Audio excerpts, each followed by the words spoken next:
March ತಿಂಗಳಲ್ಲಿ ಕುಂಭ ಮತ್ತೆ ಮೀನ ರಾಶಿಯವರಿಗೆ ಯಾವ ರೀತಿಯಾಗಿದೆ ಭವಿಷ್ಯ ತಿಳ್ಕೊಳ್ಳೋಣ. ಮಾರ್ಚ್ 2026 ಕುಂಭರಾಶಿಯವರಿಗೆ ನೋಡಿ. ಕುಂಭರಾಶಿಯವರಿಗಂತೂ ಈ ತಿಂಗಳು ರಾಷ್ಟ್ರಾಧಿಪತಿ ಶನಿ ಗ್ರಹವಾಗಿದ್ದು, ಮಾರ್ಚ್ ತಿಂಗಳಲ್ಲಿ ಶನಿ ಏನಾಗುತ್ತೆ, ಸ್ಥಾನದ ಬದಲಾವಣೆ ಏನಿಲ್ಲ.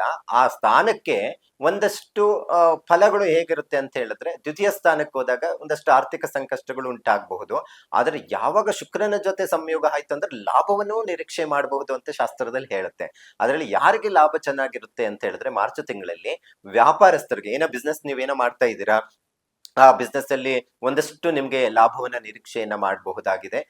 ಕೆಲಸ ಕಾರ್ಯಗಳಲ್ಲಿ ಇರುವಂತವ್ರಿಗೆ ಖರ್ಚುಗಳು ಇದ್ದೇ ಇರುತ್ತೆ.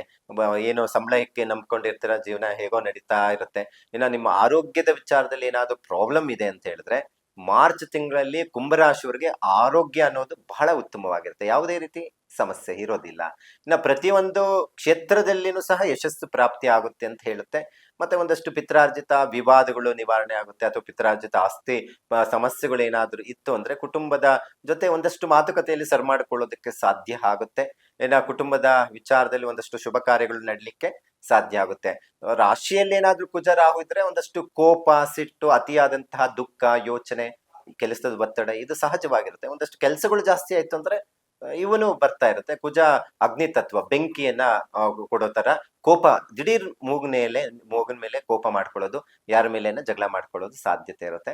ಅದು ಕಡಿಮೆ ಮಾಡ್ಕೋಬೇಕಾದ್ರೆ ಶುಕ್ರವಾರ ಅಥವಾ ಅಮಾವಾಸ್ಯೆ ದುರ್ಗಾ ಪರಮೇಶ್ವರಿ ದೇವಸ್ಥಾನಕ್ಕೆ ಹೋಗೋದು, ದುರ್ಗಾ ಸೂಕ್ತ ಕೇಳೋದು, ದುರ್ಗಾ ಸಪ್ತಶತಿ ಪಾರಾಯಣ ಮಾಡೋದು, ಇವೆಲ್ಲ ಮಾಡಿ ನಿಮ್ಗೆ ಸಮಸ್ಯೆಗಳು ಕಡಿಮೆ ಆಗ್ಲಿಕ್ಕೆ ಸಾಧ್ಯ ಆಗುತ್ತೆ. ಮಾರ್ಚ್ 2026 ಮೀನರಾಶಿಯವರಿಗಂತೂ 1ನೇ ತಾರೀಕಿನಲ್ಲೇ ಜನ್ಮದಲ್ಲಿ ಶುಕ್ರ ಶನಿ ಬಹಳ ಅದ್ಭುತವಾದಂತ ಯೋಗ ಅಂತ ಹೇಳ್ಬೋದು. ಯಾಕಂದ್ರೆ ಕರ್ಮಕಾರಕನ ಜೊತೆ, ಸರ್ವ ಯೋಗಕಾರಕನ ಜೊತೆ ಶುಕ್ರನ ಫಲಗಳು ಬಂತು ಅಂದ್ರೆ ಒಂದಷ್ಟು ಆರ್ಥಿಕ ಸಂಕಷ್ಟಗಳು ನೀಗುತ್ತೆ ಅಂತ ಹೇಳುತ್ತೆ ಶಾಸ್ತ್ರದಲ್ಲಿ. ಅತ್ಯುತ್ತಮವಾದಂತಹ ಶುಭಕರವಾದಂತಹ ಈ ಅವಧಿ ಅಂತ ಹೇಳ್ಬೋದು. ಯಾಕಂದ್ರೆ ಉತ್ತಮವಾದಂತಹ ಅವಕಾಶಗಳು ಪ್ರಾಪ್ತಿ ಆಗುತ್ತೆ. ಮಾರ್ಚ್ 1ನೇ ತಾರೀಕಿಂದನೇ ಮೀನ ರಾಶಿಯವರೆಗೆ ಆದಾಯದಲ್ಲಿ ಹೆಚ್ಚಾಗುವಂತ ಸಾಧ್ಯತೆಗಳು ಇರುತ್ತೆ.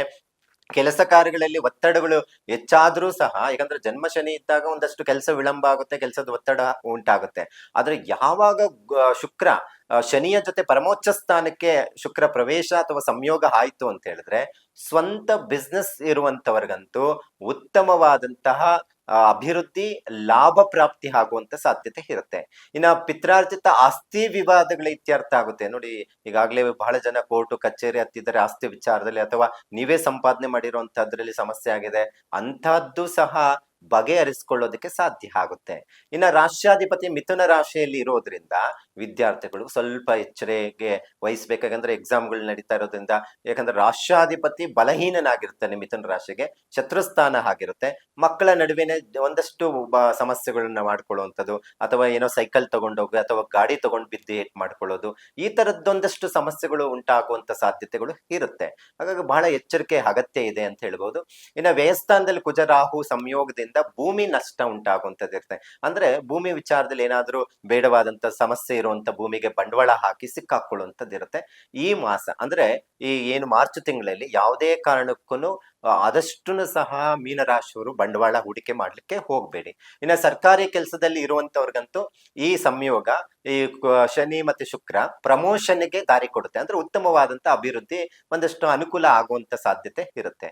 ಸೊ ಆದಷ್ಟು ಜನ್ಮ ಶನಿ ಇರೋದ್ರಿಂದ ಒಂದಷ್ಟು ಹನುಮಂತನ ಆರಾಧನೆ, ಪೂಜೆ ಪುನಸ್ಕಾರಗಳನ್ನ ಮಾಡ್ಕೊಳ್ಳೋದ್ರಿಂದ ಉತ್ತಮ ಫಲ ನಿರೀಕ್ಷೆಯನ್ನ ಮಾಡ್ಲಿಕ್ಕೆ ಸಾಧ್ಯ ಆಗುತ್ತೆ. ಯಾವುದೇ ಸುದ್ದಿಯ ಅಪ್ಡೇಟ್ ಅನ್ನ ಮಿಸ್ ಮಾಡ್ಕೊಳ್ಬಾರ್ದು ಅಂದ್ರೆ ಈಗ್ಲೇ ಒನ್ ಇಂಡಿಯಾವನ್ನ ಸಬ್ಸ್ಕ್ರೈಬ್ ಮಾಡಿ.